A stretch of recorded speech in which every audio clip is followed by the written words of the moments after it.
Hello viewers, welcome to Review on Point. Today we are going to talk about drama serial Manjogi. तो let's start. ये थी episode number 4 और ड्रामे की story बहुत ज़बरदस्त तरीके से आगे बढ़ रही है। 2-3 एपिसोड से जैसे लग रहा था कि जैसे पेस थोड़ी स्लो थी, बट ये वाली एपिसोड बहुत मज़े की थी। जैसे कि आलिया की भाभी ने बता दिया होता है शब्बीर को और उसकी माँ को कि आलिया यहाँ है, और वो गलत एंटिसिपेट कर रही है उसके बारे में कि यहाँ पे तलाक वगैरह का कोई मामला नहीं है और इश्क माशूकी का चक्कर है। तो खैर यहाँ पर जो है इब्राहिम उसको छोड़ के जाने लगता है और वो कहता है कि फिर तलाक का क्या करना है। इस पूरी एपिसोड में आलिया ने तो बहुत अच्छी तरह से उसे क्लियर कर दिया है कि तलाक मैं तुमसे नहीं लूँगी, ये निकाह जो है मुझे भी रोक के रखेगा और शब्बीर को भी रोक के रखेगा। अब जैसे कि आलिया को पता होता है कि इब्राहिम को इधर उधर का बाहर की दुनिया का कुछ पता ही नहीं है, तो वो जब उसे पता चलता है कि वो मस्जिद ना वापस जाता तो वो कहती है कि मैं तुम्हारे साथ ही चलती हूँ। जिसके ऊपर जब उसके भाई भाभी को पता चलता तो उसको रोकने की कोशिश करते हैं। इब्राहिम को बाहर रखकर वो उसको कमरे में बंद कर लेते हैं आलिया को, और बाहर जो भाई है ना वो फिर इब्राहिम को कहता है कि चलें भाई साहब अब आप यहाँ से निकलें। वो जो एक सीन था ना जहाँ पर वो सिर्फ उसको देखता है, हाथ से पीछे करता है, दैट वॉज समथिंग। मतलब कि जिस तरह आलिया उसे समझती है कमज़ोर सा बोंगा सा इंसान, यहाँ पर वो एक स्ट्रीक नज़र आई उस कैरेक्टर की कि वो इतना भी गया गुज़रा सा नहीं है।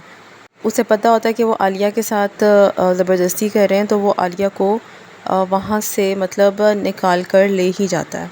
अब ये लोग यहाँ से बाहर तो चले जाते हैं। अच्छा, यहाँ से निकलने से पहले जो है ना वो आलिया की उसके भाई के साथ बहुत अच्छी कॉन्वर्सेशन दिखाई गई, जहाँ पर भाई जो है नज़रें नीचे करके खड़ा है और वो उसको जाने से पहले कहती है कि तुम मेरे भाई हो, कोई आस पड़ोसी नहीं हो, इसलिए तुम्हें मालूम होना चाहिए कि तुम्हारी बहन के साथ क्या हुआ एक्चुअली में। और ये कह के वो वहाँ से निकल जाते हैं। अभी वो कहीं पे पहुँचते ही हैं, आई थिंक वो कब्रिस्तान में अपने बाप की कब्र के ऊपर होती है, तो फिर वो उसे कहती है कि मेरे बाप का एक और घर है, मैं उधर चलती हूँ। उससे पहले वो इब्राहिम को फिर कहती है कि तुम यहाँ से चले जाओ और अब अपने अपने रास्ते लेते हैं। मगर इब्राहिम कहता है जब तक आपको किसी छत के नीचे नहीं पहुँचाऊँगा तब तक कहीं नहीं जाऊँगा।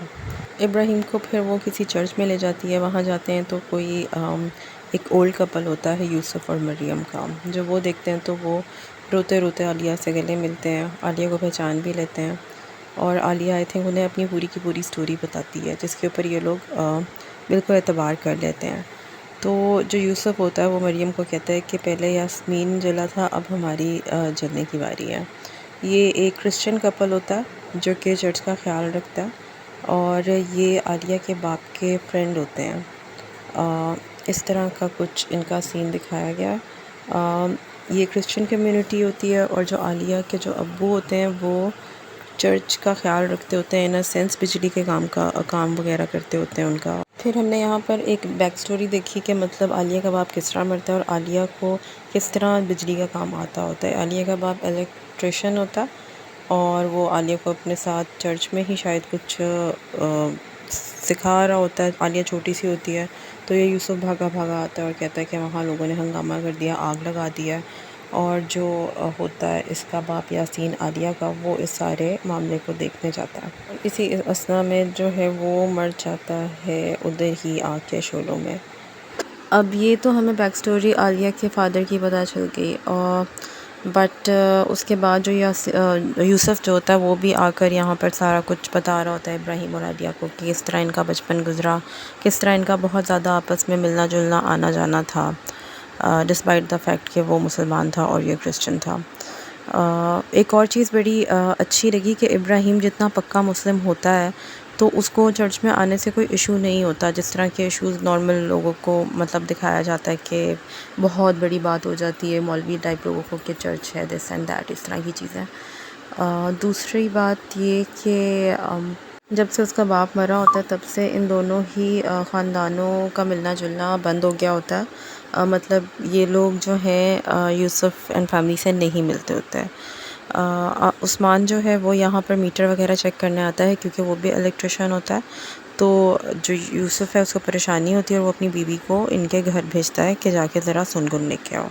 अब दूसरी तरफ का ये सीन होता है कि शबीर और उसकी माँ जो है वो पहुँच गए होते हैं यहाँ इसके भाई की तरफ, اور جب وہ آتے ہی ساتھ پوچھتے ہیں کہ وہ کہاں ہیں، سارا گھر دیکھتا ہے وہ، تو اس کے اوپر اس کا بھائی کہتا ہے کہ وہ یہاں سے چلی گئی ہے بندے کے ساتھ۔ شبیر جو ہے وہ بہت زیادہ آگ بگولا تو ہو ہی رہا ہوتا ہے، خیر وہ بڑی باتیں سناتا ہے اپنے سالے کو اور کہتا ہے کہ تم ہاتھ پاؤں توڑوا کے بھیک مانگنے بیٹھ جاؤ، اور اس قسم کی باتیں کرتا ہے۔ اس کی جو ماں ہے شبیر کی، وہ معاملے کو ذرا چپ کرواتی ہے اور پھر کہتی ہے کہ ابھی زیادہ دور نہیں گئے ہوں گے تو جا کے ذرا باہر خبر لے کے آؤ، تو یہ دونوں باہر نکل جاتے ہیں۔ گھر کے اندر بھابھی اور اس کی ماں ہی ہوتے ہیں اور اسی بارے میں بات کر رہے ہوتے ہیں کہ عالیہ نے کیا حرکت کی ہے، اور بھابھی ایک پوائنٹ پہ یہ کہہ بھی دیتی ہے کہ ایسی عورت کو رکھ کے کیا کرنا ہے، سیدھی طرح طلاق دیں، معاملے کو ختم کریں، تو جس کے اوپر اس کی ماں جو ہے وہ کہتی ہے کہ نہیں عزت جڑی ہوئی ہے سب کی اس ساری بات سے، تو طلاق نہیں دی جا سکتی۔ ابھی بھی وہ لوگ سچ بولنے کو تیار نہیں ہیں، اس کے بھائی بھابھی کو یہی پتہ ہے کہ عالیہ جو ہے اس کا افیئر چل رہا تھا اور ابراہیم اسے لے کے بھاگا ہے۔ ابھی یہ لوگ باتیں کر ہی رہی ہوتی ہیں تو جو وہ مریم ہوتی ہے چرچ والی، وہ یہاں پر آ جاتی ہے اور پھر دکھاتی ہے باتوں باتوں میں کہ یہ بل زیادہ آ گیا ہے، عثمان پتر کو دکھانا تھا، فلاں اس طرح کی باتیں کرتی ہے۔ شبیر کی ماں بہت گھاگ عورت ہے، تو وہ بھانپ لیتی ہے کہ یہاں کیوں آئی تھی، اور پھر وہ شبیر اور عثمان کو چرچ بھیجتی ہے کہ عالیہ وہاں ہی ہے، یہ بھی یہاں پر ٹوہی لینے آئی تھی۔ مریم کو اس بات کا آئیڈیا ہو جاتا ہے اور جیسے ہی وہ چرچ پہنچتی ہے تو وہ جا کے کہتی ہے کہ میں نے آپ کو کہا تھا مجھے وہاں نہ بھیجنا، عثمان اور شبیر جو ہے مطلب وہ یہاں پر آ رہے ہیں، ان کو شک ہو گیا ہے۔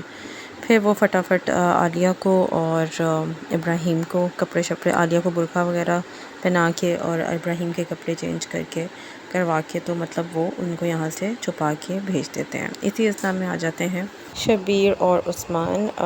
جو یوسف ہوتا ہے وہ اسی طرح شو کراتا ہے کہ جیسے وہ سالوں بعد عثمان سے ملا ہے اور عالیہ اور ابراہیم ادھر آئے ہی نہیں تھے، وہ اب یہ سارا ایکٹ کر ہی رہا ہوتا ہے، تو شبیر جو ہوتا ہے نا اس کے وہ مطلب اس سے یہ برداشت نہیں ہوتا اس طرح کی ایکٹنگ، اور وہ ایک دم گریبان پکڑ کے اس سے پوچھتا ہے کہ عالیہ کہاں ہے وہ، جس طرح سے وہ ایک ولن سا ہے وہ کریکٹر، تو وہ اسی طرح سے بغیر کسی لحاظ کے تو پوچھتا ہے۔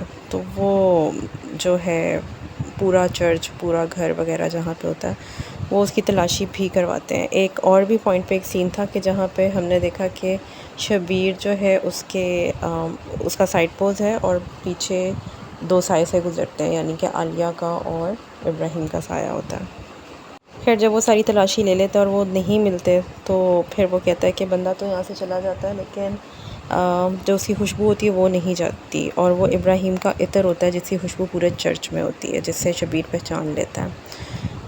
اینڈ میں پھر یہی بات ہوتی ہے کہ جو یوسف ہوتا ہے وہ اسے کہتا ہے کہ میں تیری صرف اتنی ہی مدد کر سکتا ہوں، شبیر کو کہتا ہے کہ میں اپنا منہ بند رکھوں، وہ جس کی بیوی تھی اس کے ساتھ چلی گئی ہے، اور یہاں پر وہ گن نکال کے جس طرح اس کی طرف گن کا اشارہ کرتا ہے اور اسے کہتا ہے نا کہ وہ میری بیوی ہے، وہ میری بیوی ہے۔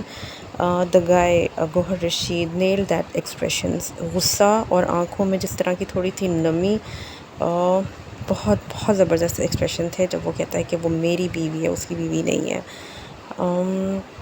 اس کے بعد آخر میں ہم نے ایک اور سین دیکھا، کوئی انیتا نام کی لڑکی ہے جو کسی ہاسٹل میں رہتی ہے، آئی ایزیوم کہ وہ ان دونوں کی، یوسف اور مریم کی بیٹی ہوگی، اور آئی تھنک کہ ابراہیم اور عالیہ جو ہیں اب وہ اس کے پاس آ کے پناہ لیں گے، بٹ اینڈنگ سین میں ہم نے یہی دیکھا کہ جب یہ دونوں بس سے اترتے ہیں تو یہ دونوں کھو گئے ہیں۔ اب اوبویسلی یہ مل تو جائیں گے لیکن فی الحال وہ سین ہمیں یہی دکھایا گیا کہ عالیہ کسی اور ڈائریکشن میں چل پڑتی ہے اور ابراہیم کسی اور ڈائریکشن میں، اور پھر وہ وہاں پہ ہی ایک دوسرے کو ڈھونڈتے ہیں، یعنی کہ اس سے یہ بھی ثابت ہوا کہ یہ دونوں اب ایک دوسرے کا ساتھ کھونا نہیں چاہتے، ان اے سینس کہ ابراہیم کو وہ بونگا سمجھتی ہے اور یہ سمجھتی ہے کہ وہ اپنے لیے کچھ کر نہیں سکتا تو وہ اس کے ساتھ رہے گی عالیہ، اور ابراہیم اس کو پروٹیکٹ کرنے کے لیے کہ یہ سیفر ہینڈ میں جائے تب تک اسے نہیں چھوڑے گا، جب تک اس کو واقعی میں اس بات کا اندازہ نہ ہو گیا ہو کہ یہ اب کسی سیف پلیس پہ ہے۔ تو اب تو ڈرامہ اٹھا ہے کافی حد تک اور مزہ آ رہا ہے۔ آپ لوگ ڈرامہ دیکھ رہے ہیں تو آپ لوگ کو کیسا لگ رہا ہے؟ Do give your feedback. Take care. Thank you. Subscribe the channel, share the video, like the video.